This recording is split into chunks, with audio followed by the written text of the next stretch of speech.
ज्येष्ठराजं ब्रह्मणां ब्रह्मणस्पत आनः शृण्वन्नोतिभिस्सेदसादनम्।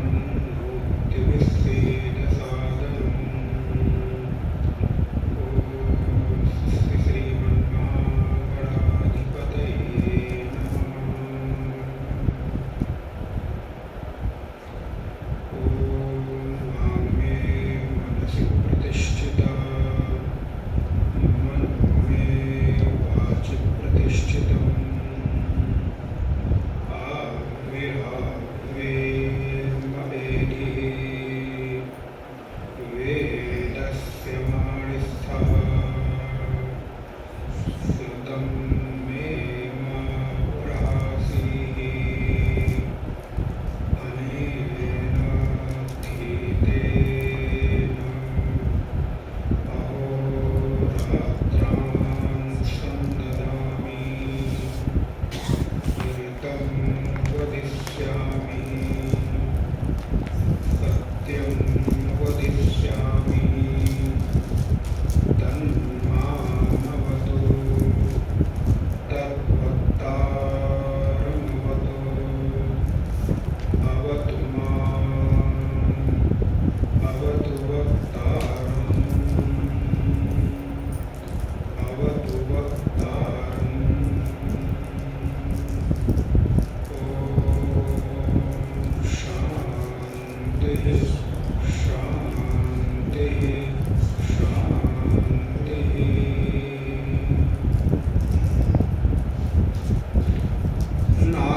नारायणं नमस्कृत्य नरं चैव नरोत्तमं देवीं सरस्वतीं व्यासं ततो जयमुदीरयेत्।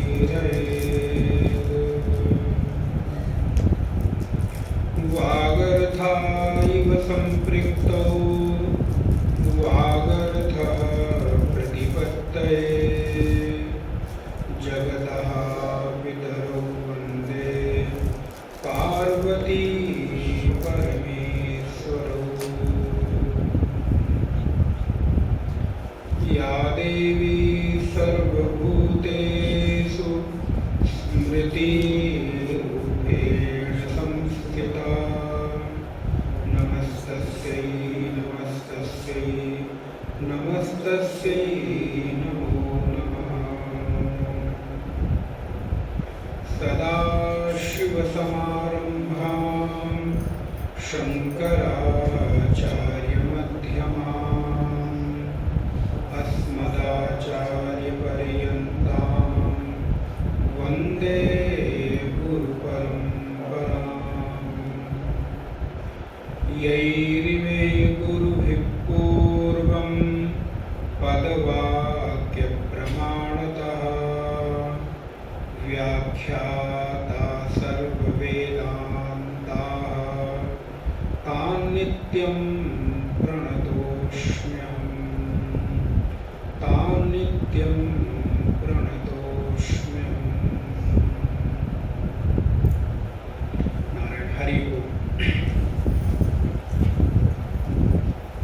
भगवत कृपा के परिणाम सत्संकल्प और पवित्र भावना के साकार रूप में हम सब लोग आज से वेदांत सत्र का आवासीय आध्यात्मिक आत्मचिंतन शिविर के प्रथम सत्र में प्रवेश कर रहे हैं। नारायण, जीवन के भीतर बहुत सारे संकल्प, बहुत सारे विचार, बहुत सारी वृत्तियां और विभिन्न प्रकार के भावनाएं चित्त में उदय होती रहती हैं। प्रातः काल से लेकर और रात्रि शयन के पूर्व अथवा अगर मैं कहूँ शयन तक या शयनोपरांत भी कई बार विचारों का जो प्रवाह है वो निरंतर चलता रहता है, अविरल गति से चलता रहता है। कई बार तो निद्रा में भी हम विभिन्न प्रकार के विचारों से ओतप्रोत रहते हैं। इन विचारों के प्रवाह का परिणाम हमारे जीवन में देखने को मिलता है कर्म के रूप में। क्योंकि अगर विचार नहीं होंगे, भावनाएं नहीं होंगी, तो कर्म में परिणत नहीं हो सकती।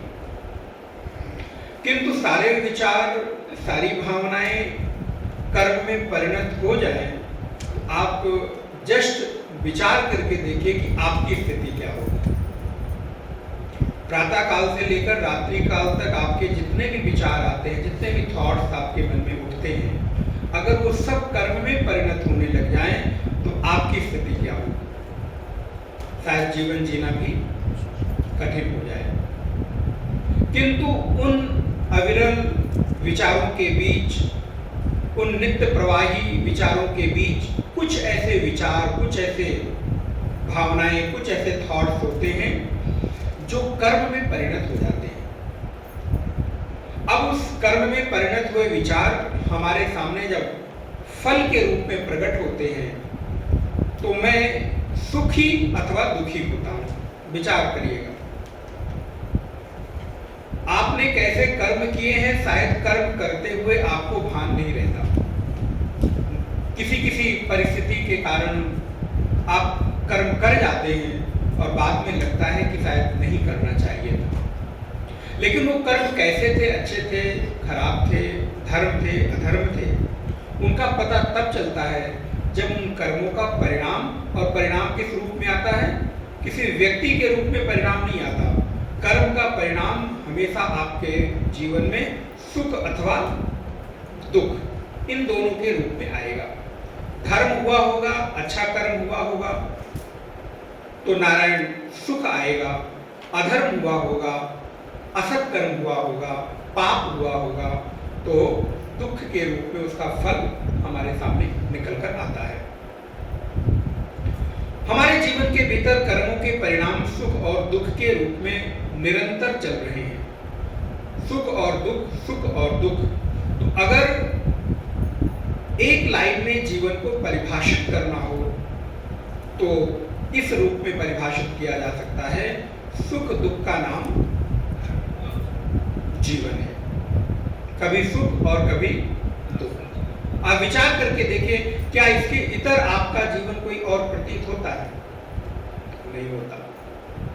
आपके जीवन में अनुकूल परिस्थितियां हैं, सब कुछ अच्छा है, सुखी हैं तो जीवन अच्छा लगता है। और अगर परिस्थितियां प्रतिकूल हो गई, परिणाम प्रतिकूल हो गया, फल प्रतिकूल हो गया, तो दुख हुआ तो जीवन फिर बुरा लगने लगता है। वही जीवन जो भी एक दिन पहले बहुत सुखमय था, बहुत आनंदमय था, जिसके साथ हम अपने आप को आनंद का अनुभव करते थे, वही एक दिन बाद वही जीवन दुख में प्रतीत होने लगता है। वही जीवन बिल्कुल निराशाजन्य, वही जीवन ऐसा लगता है कि भार हो गया है, बोझ हो गया है। ऐसा क्या बदल गया? ऐसी क्या चीजें हो गई? वस्तुएं तो सब वही हैं, आप वही हो, लोग आपके आसपास वही हैं, लेकिन कुछ तो ऐसा बदला जिसके बदलने से वस्तुएं सब कुछ होने के बाद भी अब जीवन बोझ लगता है, निराशाजनक लगता है, अब भारी लगता है। और अब शायद एक एक दिन कई बार लगता है कि बहुत कठिनता से बीत रहा है। ऐसी क्या परिस्थिति घटित हुई? बोले चूंकि जीवन में हमारे जो पाप कर्म का फल था, दुख के रूप में वो मेरे सामने प्रस्तुत हो गया है, आ गया है। तो जीवन की परिस्थितियां सुख और दुख, लाभ और हानि, अच्छे और बुरे के रूप में हमारे सामने प्रकट होती रहती है। इन परिस्थितियों के बीच हमारे मन में अनवरत विचार चलते हैं और उन विचारों का परिणाम होता है, कुछ विचार कर्म में परिणत हो जाते हैं। और जो कर्म में परिणत हुआ एक विचार था, वो आज हम लोगों के सामने यहाँ एक साधना शिविर के रूप में, क्योंकि कहीं ना कहीं कभी ना कभी हम लोगों के मन में, किसी के मन में ऐसा संकल्प आया। और ध्यान रहे, ये जरूरी नहीं कि विचार मेरा हो, ध्यान रखिए।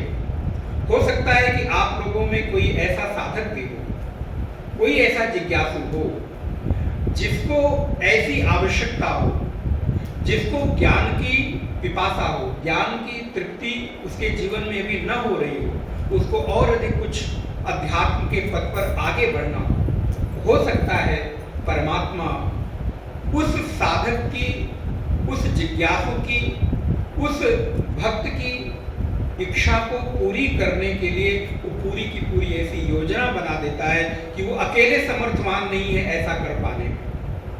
वो अकेले नहीं जा सकता, अकेले नहीं पढ़ सकता, अकेले नहीं साधना कर सकता। तो ऐसे विचार उन लोगों के मन में उदित करो जो उन विचारों के साथ सहमत होते हों, जो वैसी ही मना स्थिति के लोग। आपको आश्चर्य होगा कि एक साथ घर में 4 लोग 5 लोग रहते हुए एक विचार से सहमत नहीं होते।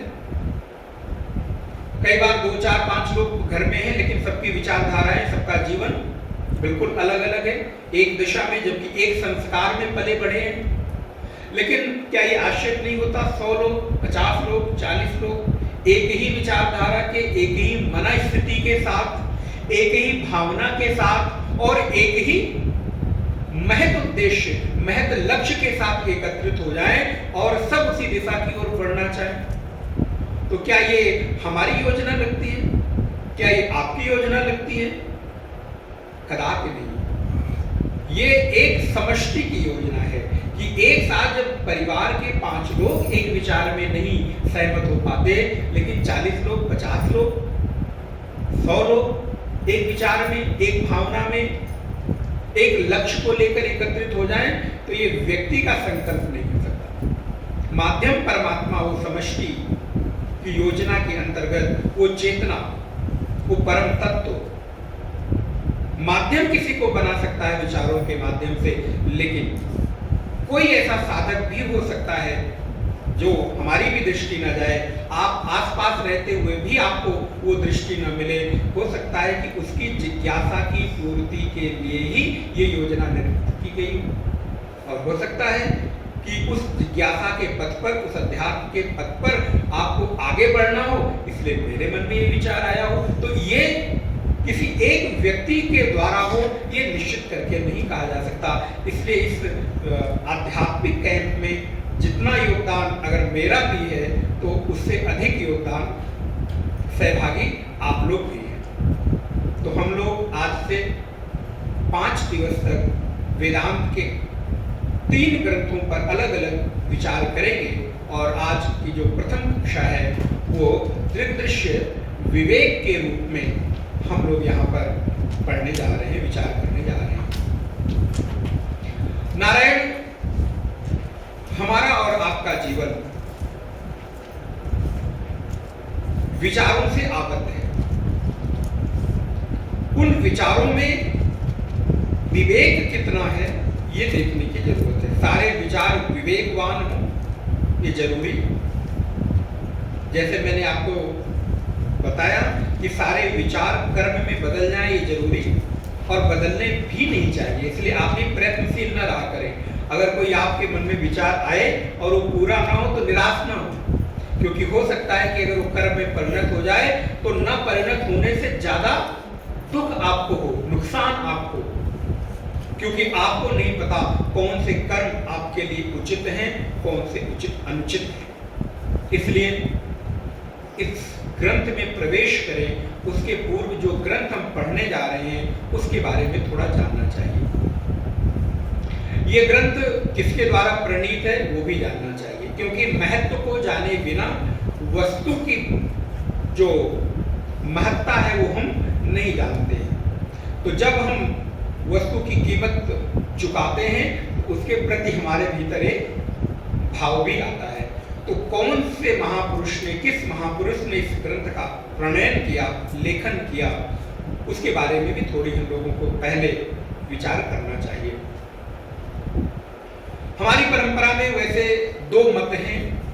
एक मत है कि ये ग्रंथ आदि गुरु भगवान शंकराचार्य का है, लेकिन कुछ आचार्यों का कहना है कि भगवत पाद शंकराचार्य का नहीं, बल्कि बाद में परावर्ती जो शंकराचार्य हुए उनका है, और उनके रूप में एक नाम आता है विद्यारण्य स्वामी जी, स्वामी विद्यारण्य।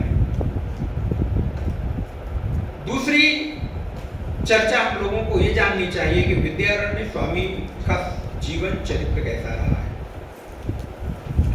नारायण स्वामी विद्यारण्य के बारे में बताया जाता है, जैसा कि नाम से आपको मालूम है, विद्या का अरण्य, अरण्य अर्थात जंगल, वन, और वन में कितने वृक्ष होंगे कोई गिनती।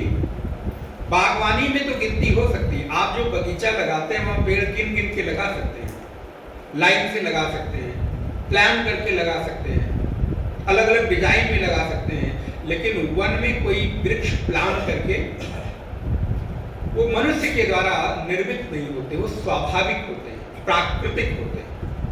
जहां पर एक लाइन में कौन से वृक्ष होंगे, दूसरे में कौन से होंगे, आड़े होंगे, तिरछे होंगे, कुछ भी निश्चित नहीं है। जहां गिनती नहीं है, अर्थात असीमित वृक्षों के समूह का नाम वन होता है, अरण्य होता है। ऐसे ही अनेक विद्याओं के,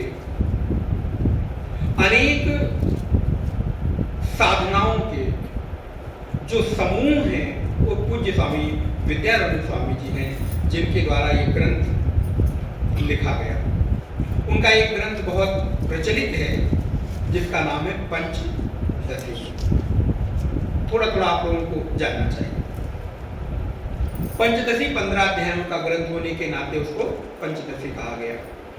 जो ब्रह्म के बारे में सच्चित आनंद के स्वरूप की चर्चा आती है, ऐसे सत्य के ऊपर 5 अध्याय, चित्त के ऊपर 5 अध्याय और विवेक के ऊपर 5 अध्याय, ऐसे जो सच्चित आनंद परमात्मा है उस पर उन्होंने जो लेखन किया, उनका बहुत विख्यात ग्रंथ है, प्रचलित ग्रंथ है पंचदशी।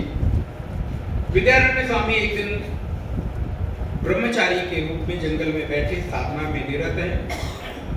देखते हैं कि 2 राजकुमार युवक कुछ अपने सैनिकों के साथ कुछ कोष धन आदि लेकर जंगल की ओर बढ़ते चले आ रहे हैं। उन 2 राजकुमारों की दृष्टि जब विद्यारण्य स्वामी जी के ऊपर पड़ी तो जाकर उन्होंने प्रणाम किया, शरणागति ली, और नारायण जीवन की सबसे बड़ी अगर जीवन की कोई घटना है तो वह है जीवन में शरणागति का होना। शरणागति हो जाना, लेकिन किसके प्रति ये भी विचार नहीं है। ये आपकी जो बुद्धि है ना, ये नारायण बड़ी नटखट है और ये बुद्धि बड़ी तेजस्वी है। आप इसका उपयोग करें अथवा न करें, ये बुद्धि कभी भी, ध्यान रखिएगा, बुद्धि का स्वभाव है, ये बुद्धि कभी भी अपने से निकृष्ट से प्रभावित नहीं होती। पुनः रिपीट कर रहा हूं, आप ध्यान रखिएगा और अपने जीवन में उतारिएगा, देखिएगा।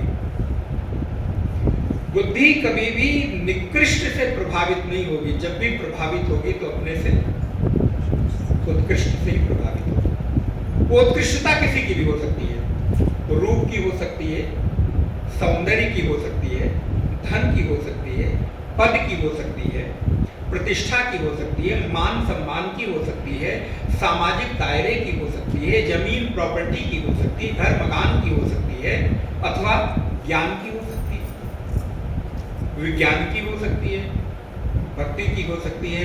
क्योंकि बुद्धि हमेशा ऊर्ध्वगामी है।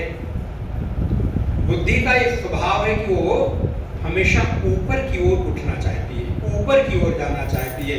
इसलिए बुद्धि जब भी प्रभावित होगी किसी से, अपने से उत्कृष्ट, निकृष्ट के प्रति दया आती है। निकृष्ट के प्रति आप विचार कर सकते हो, अरे ठीक है, छोड़ो यार, ऐसा ही है, पाला पड़ गया है तो निर्वहन करना है, संबंध बन गया है तो चलना है। लेकिन आप उसके प्रति आदर के भाव से नहीं भरेंगे, और अगर आदर होगा भी तो हो सकता है कि व्यवहारिक रूप से दिखाने के लिए, क्योंकि संबंध निर्माण करना है तो वो आदर होना चाहिए, नहीं तो लोग क्या कहेंगे। अपने लिए नहीं, लोगों के लिए आप आदर करते हो। Just think. लेकिन अगर कहीं बुद्धि अपने से उत्कृष्ट किसी को देखती है, किसी रूपवान को देखे, सौंदर्यवान को देखे, धनवान को देखे, तो तुरंत प्रभावित हो जाती है। लेकिन ध्यान रखना है कि बुद्धि ऐसे किसी के प्रति प्रभावित ना हो जाए जिस बुद्धि में उसको उसकी हानि, उसका अपयश उठाना पड़े। इसलिए बुद्धि को प्रभावित होने के लिए पहले उत्कृष्टता की जांच होनी चाहिए, श्रेष्ठता की अनुभूति होनी चाहिए। ऊर्ध्वगामी बन पाएगा कि नहीं ये संग, इस पर विचार होना चाहिए। इसलिए बुद्धि का स्वभाव है कि वो हमेशा उत्कृष्ट के प्रति, श्रेष्ठ के प्रति, अपने से उच्च के प्रति प्रभावित होती है, आकर्षित होती है, और अगर मैं कहूं अध्यात्म की दृष्टि से शरणागत होती है। व्यवहार की दृष्टि से, संसार की दृष्टि से प्रभावित हो जाएगी, आकर्षित हो जाएगी। हो सकता है कि किसी ने किसी को देखा, मन प्रभावित हो गया व्यवहार की दृष्टि से, संसार की दृष्टि से, लेकिन वो प्रभाव, वो आकर्षण अगर अध्यात्म में आता है तो धीरे धीरे बुद्धि शरणागत होने लगती है।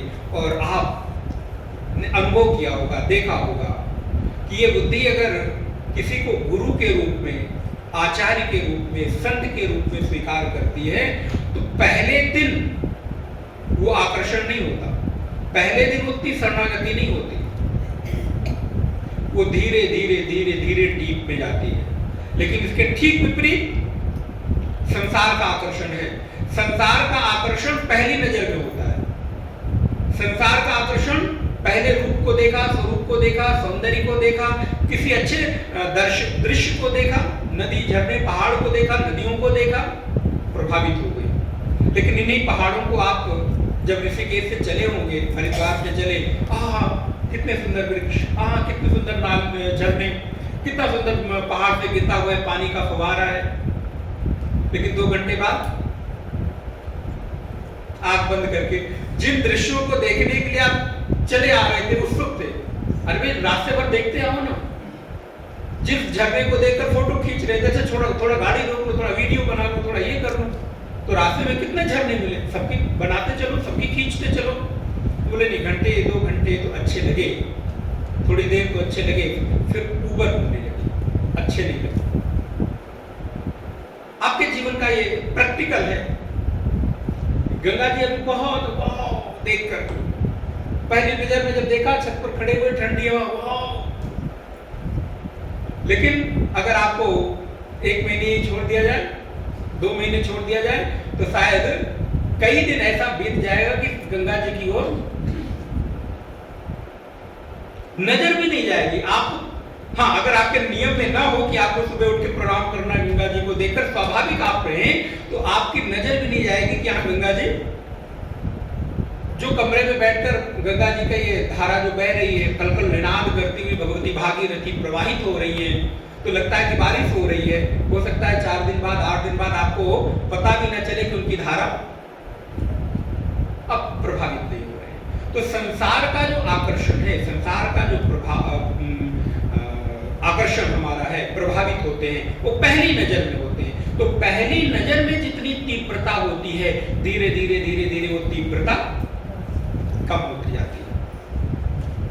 पहली बार मिले तो अब दूसरी, तीसरी, चौथी बार फोन भी आता है तो उठाने में, अरे बात भी करने में, पहले एक मैसेज के हम रिप्लाई के लिए प्रतीक्षारत करते थे कि कोई फोन मैसेज आए, और मैं 4 दिन बाद, महीने बाद, 2 महीने बाद क्या हुआ, कर लेंगे, क्या फर्क पड़ता। तो संसार का आकर्षण तीव्र से मंद होता चला जाता है। लेकिन अध्यात्म का आकर्षण शब्द ना कहूं, प्रभावित शब्द ना कहूं, शरणागति कहूं, तो पहली दृष्टि में मंद होता है, लेकिन धीरे धीरे धीरे धीरे वो गहरा होता चला, तीव्र होता जाता है। तो एक तरफ संसार तीव्रता से मंदता की ओर लेकर आ रहा है, ध्यान रहे, ऊंचाई से नीचे की ओर लेकर आ रहा है, उत्थान से पतन की ओर लेकर आ रहा है। दूसरी तरफ अध्यात्म आपको मंद से तीव्र कर रहा है, निम्न से ऊर्ध्व कर रहा है, पतन से उत्थान की ओर लेकर जा रहा है। ये अंतर है। चुनाव मुझे करना है, विकल्प हमारे पास है। आपको इधर से इधर की ओर जाना है कि कि इधर से इधर की ओर आना है। ये चुनाव, ये विकल्प आपके पास उपलब्ध है। आप किस विकल्प को चुनते हो, इसी विकल्प को चुनने का नाम ही तो है क्या, बोल सकते हैं विवेक। कि आपके पास दो चीजें मौजूद हैं, दो विकल्प हैं, आप चुनते किसको और आप चुनोगे उसको जो आप चाहोगे। तो आप फिर चले, मैं एक और बात कहूं, वेदांत के अतिरिक्त सारी साधनाएं आपको बहिर्मुखता की ओर लेकर जाती है, बाहर की ओर दिखाई देती है, सामने रखकर होती है। आप लोग वेदांत की कक्षा में बैठे इसलिए थोड़ा अदरवाइज मत लीजिएगा। भगवान की आप पूजा उपासना करते हैं, पूजा जप करते हैं, वो क्या है, वो बाह्य साधना है। माला आपने लटका ली गले में, माला आपने पहन ली हाथ में, आप जप कर रहे हो, पूजा आप कर रहे हो, आरती उतार रहे हो, माला पहना रहे हो, बाहर की ओर है। तो वेदांत के अतिरिक्त सारी साधनाएं आपको बाहर की क्रियाओं में संलग्न करती हैं, लेकिन वेदांत की साधना, अद्वैत की साधना आपको भीतर की ओर संलग्न करती है। आप विचार करके इतनी देर से आप देखिए, जोर किस पर पड़ रहा है? मुझे तो पड़ ही रहा होगा शायद बोलने में, लेकिन क्या आपको नहीं पड़ रहा है? लेकिन बाहर तो दिखाई नहीं दे रहा है कुछ। कहां जा रहा है? बोले भीतर की ओर। इसलिए इसको दूसरी भाषा में कहूं, वेदांत के अतिरिक्त सारी साधनाएं बाहर की ओर हैं और वेदांत पीछे की ओर ढकेलता है। वो ये नहीं कह रहा है कि तुम्हारे पास संसार क्या है, तुम्हारे पास पद क्या है, उपाधि क्या है, नाम क्या है, रूप क्या है, प्रॉपर्टी क्या है, गाड़ी, ये नहीं। वो ये कह रहा है कि तुम अपने पीछे पीछे की ओर जाओ। जो तुम्हारा विचार चल रहा है, विचार पर मत जाओ, विचार के पीछे जाओ। तो मैंने भी आपको क्या कहा, दो विकल्प हैं, एक नीचे से ऊपर की ओर, एक ऊपर से नीचे की ओर। नीचे से ऊपर, ऊपर से नीचे विकल्प हमारे पास है, चुनना हमको है। चुनेंगे कैसे? विचार से। लेकिन विचार भी क्या होगा, जो आप चाहोगे। तो आप देखिए पीछे लौट रहे हैं कि नहीं, इसलिए वेदांत पीछे की ओर आपको लेकर चलता है। आओ, जो तुम अभी तक बाहर की ओर घूम रहे थे, बाहर इधर उधर दौड़ रहे थे, विषयों में दौड़ रहे थे, उधर की ओर मत जाओ, पीछे पीछे की ओर लौटो, पीछे पीछे की ओर लौटो। तो अभी आप विषय पर थे, चुनाव पर, विकल्प पर। अब आप विवेक पर आए, लेकिन विवेक पर भी नहीं, अब हम आपको क्या कह रहे हैं, विवेक भी वही करता है जो आप चाहते हो। अब आप विचार करो, आप चाहते क्या, आपको चाहना क्या है? संसार चाहना है कि अध्यात्म चाहना है? अहम चाहना है, इदम चाहना? आएगी, ये विषय थोड़ा विस्तार करूंगा। अहम की ओर बढ़ना चाहते हो कि इदम की ओर, बाह्य की ओर कि भीतर की ओर, दृश्य की ओर कि दृष्टा की ओर, स्थूल की ओर कि सूक्ष्म की ओर? तो मेरा चाहना असल में मेरे विकल्प को निर्णय करता है। विवेक की भूमिका तो बाद में आएगी, अब आपकी भूमिका आ गई, आप चाहते क्या हो। अब आप इस पर विचार करें, हमारा चाहना क्या है। अच्छा, चाहना पर भी रुक गए? बोले नहीं नहीं महाराज, ये तो कहीं तो रुको, कहां से यहां ले आए? बोले नहीं नहीं, और पीछे चलते हैं। चाहते भी आप वही हो जो आपकी रुचि हो, पसंद न पसंद जिसे हम कह सकते हैं, आपकी रुचि। आपका यहां पर शिविर में आने की चाह आपकी पसंद पर निर्भर करती है, न पसंद पर निर्भर करती है कि बस खाली चले आए। अच्छा, लेकिन अगर देखा देखी आए होंगे, चले आए होंगे ना, तो आपको कोई लाभ नहीं मिलेगा, ये भी ध्यान रखें। हाँ, थोड़ी बहुत छींटा पड़ जाए, थोड़ी बहुत बूंद पड़ जाए, हो सकता है कि प्रारब्ध उदय हो जाए, लेकिन अगर घूमने आए हैं, मस्ती करने आए हैं, तो शायद वो लाभ न मिल पाए जो आपके दूसरे साधक भाई बहनों को मिल जाएगा। क्यों? क्योंकि रुचि नहीं है। इसलिए रुचि, चाहना, विवेक, फिर विकल्प और चुनाव। कितने क्रम हो गए? आप लिखते चलिएगा, ध्यान रखिएगा। अच्छा, रुचि भी कैसे बनी, अब इस पर विचार करिए। ये रुचि भी कैसे बन गई, पसंद न पसंद कैसे बन गई, किसके आधार पर बन गई? ये रुचि बनती है आपके संस्कारों के आधार पर। आपको रसमलाई खाना बहुत रुचिकर है, बहुत पसंद है, लेकिन बिना खाए आपकी रुचि बनी कि खाने के बाद बनी?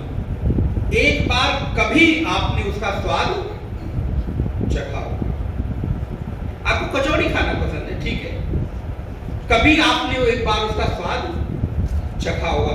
चखने के बाद आपकी पसंद और नापसंद, तो ये पसंद नापसंद आपके संस्कारों पर निर्भर करता है कि आपने इस चित्त को, इस कोश में कौन से संस्कार डाले हैं।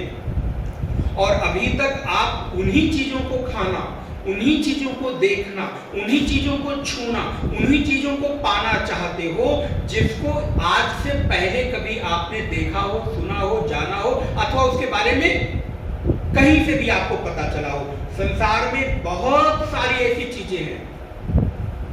अच्छा, क्या उत्तरकाशी हम लोग आए, इससे अच्छी जगह कोई नहीं हो सकती संसार में? अथवा उत्तराखंड भी हो सकता है, इससे भी प्यारा कोई लोकेशन है। लेकिन यहाँ के बारे में क्यों चुना हुआ? क्योंकि यहाँ के बारे में हम जानते थे, संस्कार पड़ा है। यहाँ कभी आए होंगे, कभी गए होंगे, कभी सुना होगा, कभी देखा होगा। आपकी बात करूं, आप क्या देखना, क्या खाना, किससे मिलना चाहते हो? संसार में आप जिस शहर से भी आए हैं, उस शहर में केवल आप क्या 10, 20, 50 लोगों को ही जानते हैं? जो आपके रिश्तेदार मित्र हैं, क्या उनको ही जानते हैं? उसके अतिरिक्त भी तो पूरे शहर में लाखों लोग रहते हैं। आप उनसे क्यों नहीं मिलना चाहते?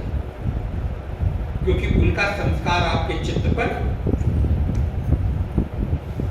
आप उन्हीं देशों में क्यों जाना चाहते हो जो 10-20 कंट्रीज में जो सब आप लोग जानते हैं? अमेरिका, यूरोप भी क्यों घूमने जाना चाहते हो? और भी बहुत सारे देश हैं इस विश्व में। कितने ऐसे सारे देश हैं, छोटे छोटे टापू हैं,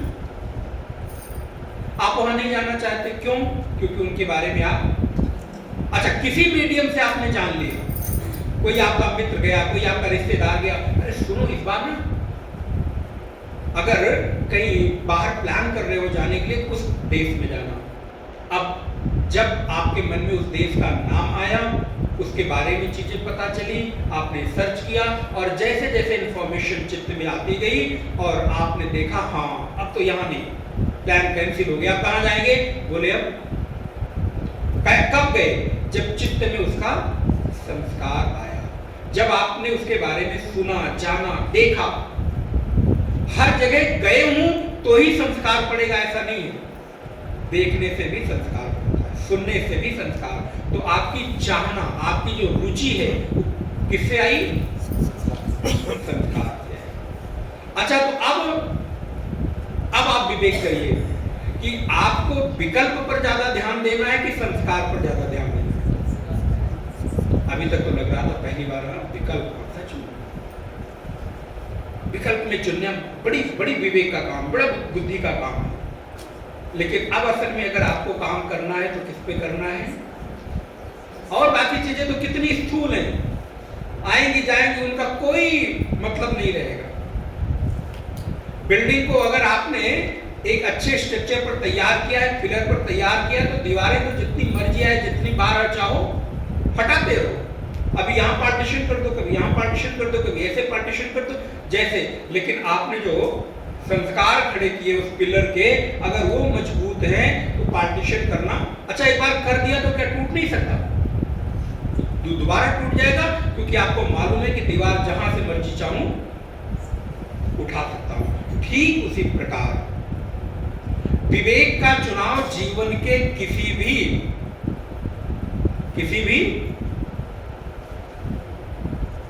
उम्र में,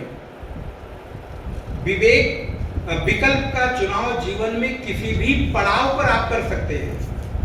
वो बड़ी चीज नहीं है, बड़ी चीज है कि आपने अपने किन संस्कारों को उदय किया है, किन संस्कारों पर जीवन को टिकाया है। फिर तो ये चुनाव तो आता जाता रहेगा, कभी ये चुनाव, कभी वो चुनाव। चुनाव एक तो थोड़ा रहता, बदलता रहता है, क्योंकि व्यक्ति की पसंद न पसंद, आज ये पसंद है, कल कोई और पसंद है, आज वो पसंद है, परसों को कोई और पसंद है, तो ये बदलता रहता है। तो ये चुनाव हमारे संस्कारों पर निर्भर करता है। इसलिए व्यक्ति को अपना चुनाव करने के पूर्व, विकल्पों को देखने के पूर्व अपने संस्कारों पर केंद्रित होना चाहिए। तो नारायण जीवन की ये दशा है मैं आपको छोटा सा जो संकेत कर रहा था कि विद्यारण्य स्वामी के पास 2 राजकुमार आए। क्या हुआ?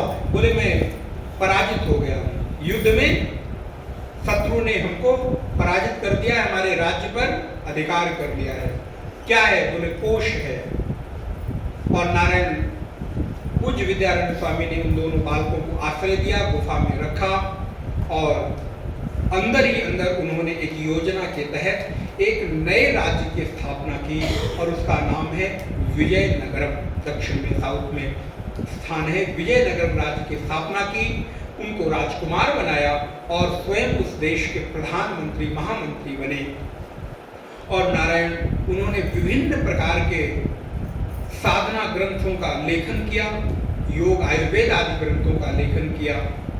और मैं आपको अभी मैंने जो लाइन बोली, विद्यारण्य स्वामी 70-71 वर्ष की अवस्था में संन्यास ग्रहण किए। उसके पूर्व उन्होंने सारी योजनाएं, बहुत आप पढ़ेंगे उस पर बहुत लंबा जाएंगे तो 1-2 सत्र उसी पर चला जाएगा। इस अवस्था में आकर उन्होंने संन्यास ग्रहण करके और सारी चीजें की। बाद में वो श्रृंगेरी के आचार्य के रूप में, शंकराचार्य के रूप में भी प्रतिष्ठित हुए। तो मैं आपको निवेदन कर रहा था कि जीवन में किसी भी पड़ाव पर आप में परिवर्तन होने की संभावना है। बस आवश्यकता है कि उस परिवर्तन के लिए मैं तैयार हूं कि नहीं। संस्कार कब उदित हो जाए पता नहीं। 2-3 उदाहरण छोटे छोटे, खाली नाम लूंगा, आप सबको पता है। विश्वामित्र का, तेजस्वी क्षत्रिय राजा हैं, लेकिन परिवर्तन हुआ। वशिष्ठ जी के साथ कितना युद्ध हुआ, कथा आपको सबको पता है। और यात्रा कहां से पहुंची? वो गायत्री मंत्र के मंत्र दृष्टा ऋषि हो गए। राजर्षि के रूप में उनकी ख्याति हुई। वाल्मीकि डकैत, कहना भी बड़ा अटपटा सा लगता है, डाकू। कौन से ऐसे कर्म थे कि जो नहीं होते थे, लेकिन संग हुआ महापुरुष का, गुरु का, और परिणाम हुआ कि आज वाल्मीकि एक आदर्श ऋषि के रूप में, हम लोगों के आराध्य के रूप में प्रतिष्ठित है। तो ये यात्रा क्या हुई? ये यात्रा यहां से यहां तक की है, ध्यान रखिएगा। पहला विकल्प। और दूसरे विकल्प पर आइए। भागवत सुनते हैं, अजामिल श्रोत्रिय है, अजामिल बड़ा यज्ञ करता है, विद्वान ब्राह्मण है, कानकुब्ज ब्राह्मण है, और ऐसा वैसा ब्राह्मण नहीं, मंत्रों का ज्ञाता है, बड़े बड़े यज्ञ करता है, उपनिषदों वेदांतों का श्रवण किया है। लेकिन क्या हुआ? बोले जीवन की एक संगति बदली और यात्रा यहां से, भागवत जब पढ़ेंगे तो वहां पर दुष्ट आत्मा, पापात्मा अजामिल का नाम, दासी पुत्र, दासी के रूप में उसका नाम आता है। स्त्रियों के और गंदे लोगों के संगत में आने के कारण उसके चरित्र में, उसके जीवन में यात्रा कहां से गई? बोले यहां से। दोनों विकल्प चुनाव हमारे पास। इसलिए हमें अपने संस्कारों पर विशेष ध्यान देना है कि मैं अपने मन के भीतर किन संस्कारों को गहरा करता हूं, किन संस्कारों को पुष्ट करता हूं, और फिर उन संस्कारों में विवेक के द्वारा हम विकल्प का चुनाव करेंगे। नारायण ऐसे विवेक जागृत कैसे हो? देखिए, प्रज्ञा सबके पास है, लेकिन उस प्रज्ञा की जागृति कैसे हो? बोले ये बिना संगति के, बिना विचारों को आदान प्रदान किए। गोस्वामी जी कहते हैं, बिनु सत्संग विवेक न कोई, राम कृपा बिनु सुलभ न सोई। बिनु सत्संग न हरि कथा, तेहि बिनु मोहन भाग। और मोह मोहि न दृढ़ अनुराग। बिनु सत्संग न हरि कथा, ते बिनु मोह न भाग। और मोह गए बिनु राम पद, मोहि न दृढ़ अनुराग। सत्संग से विवेक जगता है और ये बुद्धि कुंद रहती है जब तक संसार की ओर बहिर्मुख रहती है। ये बुद्धि सूक्ष्म होती जाती है जब ये शास्त्र और गुरुओं का आश्रय ग्रहण करती है। और ये आप अपने जीवन से अनुभव कर सकते हैं। नहीं कर सकते तो अपने आसपास के साधक लोगों के अनुभव से देख सकते हैं। ऐसे एक दो नहीं, कितने सारे साधकों को हम लोग देखते हैं, जानते हैं। भगवान ने बड़ी कृपा की है कि पहले बुद्धि बड़ी स्थूल थी, मोटी बुद्धि थी। बोले महाराज मोटी बुद्धि होती है तो हम इतना बड़ा घर द्वार मकान दुकान। बोले देखो अध्यात्म की दृष्टि से आपकी सांसारिक उपलब्धि को मोटी बुद्धि कहा जाता है, जितने भी जो भी कुछ हो जाओ, क्योंकि वो आज है कल नहीं रहने वाला। जाए रही पाई बिनु पाई, पाई के जैसा है। तुम अपने आप को इतने बड़े उपलब्धिवान मानते हो, अगर ऊपर दृष्टि उठाकर देखोगे तो तुमसे भी बहुत, वो बोले उससे ऊपर वो। तो संसार की उपलब्धि की कोई असल में अध्यात्म में बहुत प्रशस्ति से नहीं, आप होना चाहिए, ये होना चाहिए कि आप किसी पर निर्भर न रहें, लेकिन केवल उसी उपलब्धि में रहें। असल में ये देह है, इसके लिए नहीं मिला है। ये जो आपके संसार की उपलब्धियां हैं ये साधन हैं, साध्य नहीं है। लेकिन हमने धन को साध्य मान लिया। ध्यान रखिएगा, धन साधन है, साध्य नहीं। गलती क्या हुई, हमने धन को ही साध्य मान लिया और इस देह को साधन मान लिया। उल्टा होना चाहिए था ये देह को साधन मानकर हम परमात्मा को साध्य बनाते हैं। लेकिन हमने इस देह को, इसी की सुख को और इसी की उपलब्धि को केवल साध्य मान लिया, तो गड़बड़ तो होनी ही है। फिर तो दुख होना ही होना है, क्योंकि पूरी चीजें ही बदल गई। तो नारायण प्रज्ञा जागृत हुई। तो इस स्थिति में क्या हुआ, बोले विवेक की। और विवेक कहाँ मिलेगा, बोले महापुरुषों के, गुरुजनों के चरणों में। गुरु के चरणों में बैठकर जब अध्ययन स्वाध्याय शिक्षा होगी तब मिलेगा। और ऐसे ही भाव के साथ हम लोग इस ग्रंथ में प्रवेश कर रहे हैं। मैं पहले श्लोक का पाठ करूंगा, आप मेरे साथ दोहराएंगे, मैं आगे बोलूंगा, पीछे से आप एक एक लाइन पढ़ना चाहें पढ़ सकते हैं, कोई कठिन नहीं है। और आप ध्यान रहे, आपको कितनी सारी भाषाएं आती हैं। जब आप दूसरे की भाषा सीख सकते हो तो अपनी भाषा नहीं सीख सकते क्या? जब आप फ्रेंच सीख सकते हो, अंग्रेजी सीख सकते हो, अन्य भाषाएं सीख सकते हो, तो संस्कृत तो आपकी अपनी भाषा है, उसको तो और आसानी से सीख सकते हो। बहुत सरल है। ये पहला आप ग्रंथ अपना खोलेंगे, पहला श्लोक का पाठ, दृग्दृश्य विवेक जो ग्रंथ है उस को आप पहले श्लोक को हम लोग पाठ करेंगे। रूपम दृश्यम लोचनम दृग, रूपम दृश्यम लोचनम। बहुत सारे लोग पीडीएफ देख रहे हैं, पीडीएफ नहीं बल्कि इस ग्रंथ में है जी। रूपम दृश्यम लोचनम दृग, रूपम दृश्यम लोचनम दृग। Page number 6। ग्रंथ आपके पास है, फिर भी आपको इतना भी बता रहा हूं, तो आप पन्ना पलटेंगे तब तो पता चलेगा ना। पेज नंबर 6 पर नीचे है जो बोल्ड लेटर में लिखा है। लोचन के ऊपर बिंदी लगाते हैं, बिंदी छूट गई है। हाँ, किसी में छूट गई है। रूपम दृश्यम लोचनम दृग, रूपम दृश्यम लोचनम दृग। तदृश्यम दृक्तु मानसम, तदृश्यम दृक्तु मानसम। दृश्याधिवृत्तयः साक्षिः, दृश्याधिवृत्तयः साक्षिः। दृगेव न तु दृश्यते, रूपम दृश्यम लोचनम दृग, रूपम दृश्यम लोचनम दृग। तदृश्यम दृक्तु मानसम। तदृश्यम मानसम। एक साथ आप लोग संवेद स्वर में पढ़ेंगे।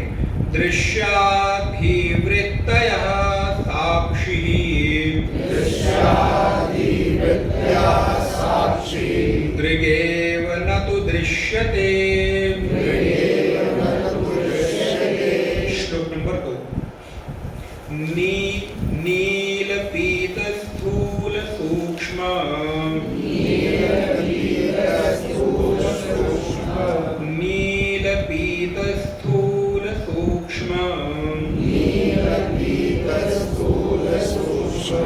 ह्रस्वदीर्घादिभेदतः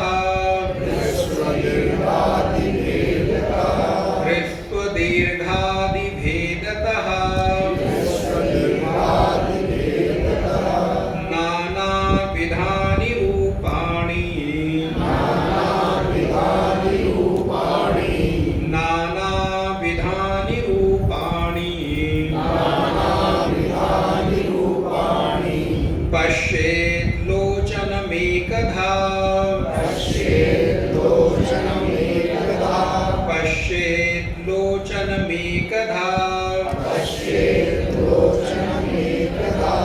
आन्ध्यमान्द्यपटुत्वेषु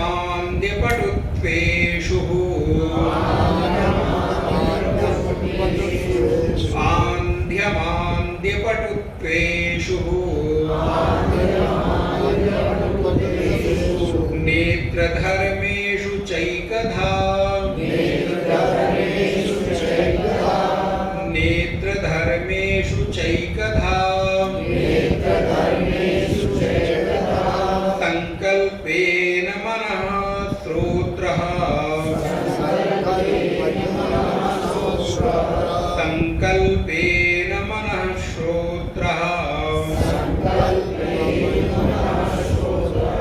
त्वगादौ योज्यतामिति विदम् त्वगादौ योज्यतामिदम् नारायण। रूपम दृश्यम लोचनम दृक् तदृश्यम दृक्तु मानसम दृश्याधिवृत्तयः साक्षी दृगेव न तो दृश्यते।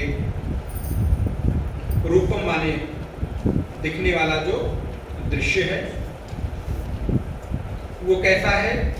बोले वो रूप दृश्य है। लोचन माने होता है नेत्र। ग्रंथ देखते चले आप, एक एक श्लोक का अर्थ पहले जान लें, फिर व्याख्या हम लोग करेंगे।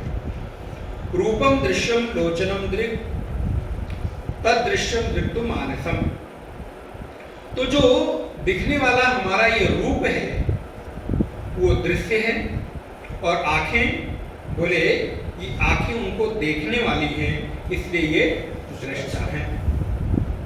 तदुपरांत रूप दृश्य हुआ, नेत्र उस रूप का दृष्टा हुआ, और बोले फिर जो आंखें हैं वो आंखें दृश्य हो गई और मन दृष्टा हो गया।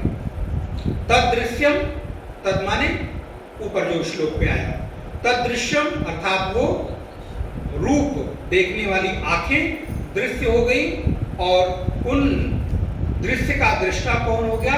बोले वो मन हो गया। तदृश्यम दृक्तु मानसम। बोले बस इससे ज्यादा क्या होगा? बोले नहीं नहीं, रूप दृश्य, आंखें दृष्टा, आंखें दृश्य, मन दृष्टा, फिर बोले दृश्याधिवृत्तयः साक्षी, फिर मन भी दृश्य हुआ, और उस मन का दृष्टा धी अर्थात बुद्धि हो गई। मन दृश्य और बुद्धि दृष्टा, और फिर दृगेव न तो दृश्यते। बोले फिर बुद्धि दृश्य हो गई और उसका एक दृष्टा साक्षी हो गया, जिसका कोई दृष्टा नहीं होता। इस श्लोक की व्याख्या है। अर्थात हम जो देख रहे हैं वो देखने वाली आंखें दृष्टा हैं जो रूप को देख रही है। रूप में कुछ भी हो सकता है, कोई सुंदर दृश्य हो सकता है, नदी, पहाड़, झरने, तालाब, पेड़ पौधे, मनुष्य, घर द्वार, मकान, दुकान, जो भी कुछ है, आंखों से हम उनको देख रहे हैं। लेकिन क्या आंखों से देख रहे हैं? बोले नहीं। अगर आंखों से देख रहे होते तो मृत पड़ा हुआ व्यक्ति क्यों नहीं देख रहा? आंखें तो है ना, हमको लगता है ना हम आंखों से देख रहे हैं, लेकिन मृत पड़े हुए व्यक्ति की खुली हुई आंखें सामने बड़ी बड़ी पड़ी हुई है। अब उसे कहो बेटा उठ जाओ, भाई उठ जाओ, जो भी आपका कोई संबंधी हो, पिताजी उठ जाओ, पत्नी पति जो भी हमारे संबंध हैं, लेकिन उसकी आंखें जो बार बार आप आपको देखना चाहती थी, हर समय आपको देखना चाहती थी, आप बार बार उसको हिला रहे, उठो उठो उठो उठो, देखो देखो मैं सामने हूं। लेकिन आंखें खुली हैं, लेकिन फिर भी वो देख, कई बार बंद होती हैं, लेकिन कई बार मृत व्यक्ति की आंखें खुली हुई हैं, बड़ी बड़ी आंखें, लेकिन फिर भी वो देख। तो अगर आंखें देख रही होती नारायण, तब तो मृत व्यक्ति भी सब कुछ देखता। तो देखती आंखें नहीं है, देखने वाला तो कोई और है, और वो कौन है? बोले वो मन है।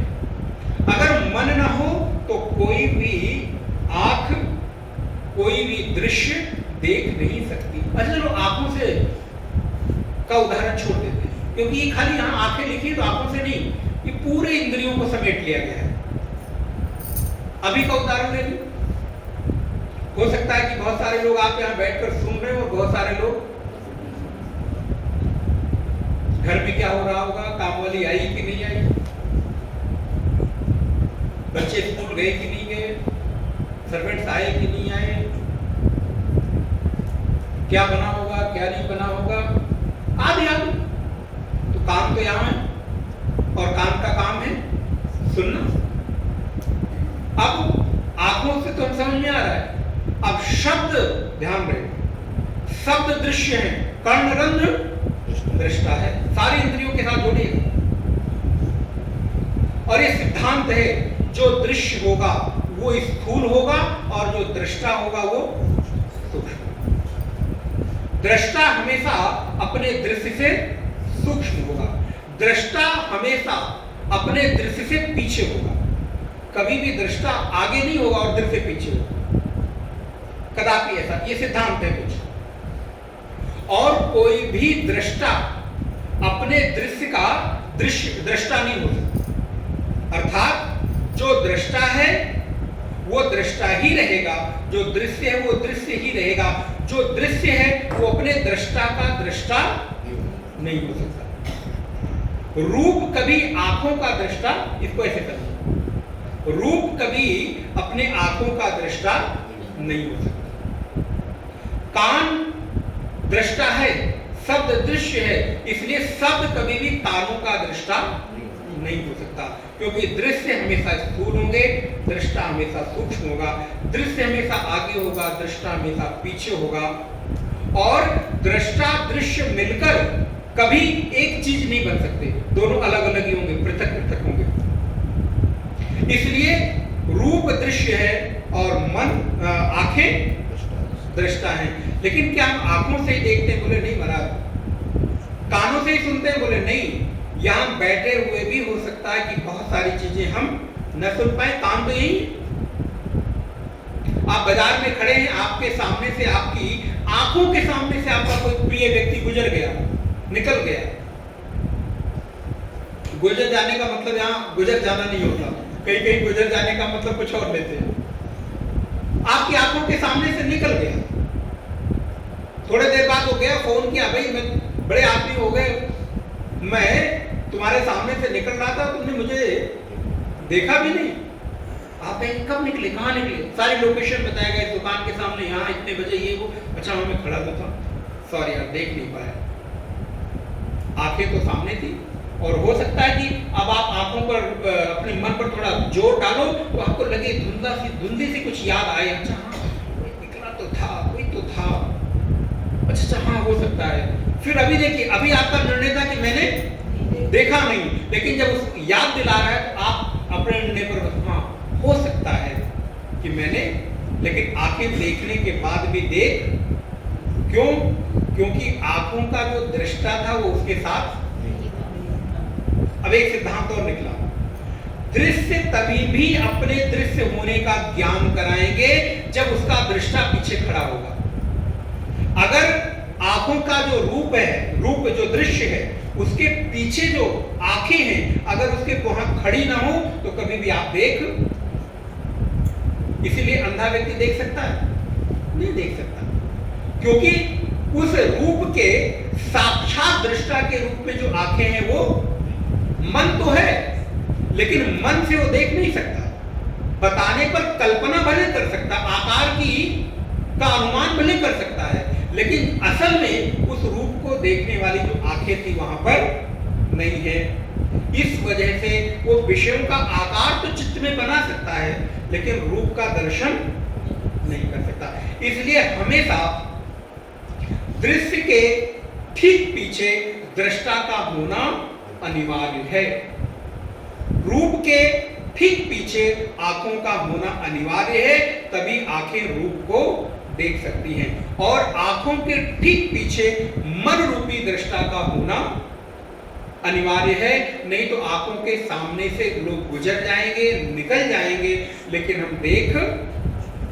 अच्छा, मन बोले मन भी दृश्य बनता है, क्योंकि मन का जो कार्य है वो ज्ञान कराना नहीं है। मन का कार्य है आपके सामने संकल्प और विकल्प करना, सामने चीजों को खड़ा, ये ऐसा है, ये ऐसा है, लेकिन निर्णय लेने का कार्य आपकी बुद्धि करती है। इसलिए मन भी दृश्य हो जाता है और उसके पीछे की जो धी वृत्ति है, बुद्धि है, वो दृष्टा हो जाती है। तो आप देखिए, मन भी दृश्य की कैटेगरी में आ गया, दृश्य की कोटि में आ गया, बुद्धि दृष्टा हो गई, और दृश्याधिवृत्तयः साक्षी, और बुद्धि भी दृश्य बनती है। उसके पीछे जो साक्षी चेतन है, जो साक्षी है, चैतन्य है, तत्व है, ब्रह्म है, नाम जो देना चाहे, वो दृष्टा है। बुद्धि भी दृश्य हो जाती है, बुद्धि भी दृश्य की कैटेगरी में है। इसलिए एक सिद्धांत है, यद दृश्यम तद मिथ्या। जो जो दृश्य है वो मिथ्या है, वो जड़ है।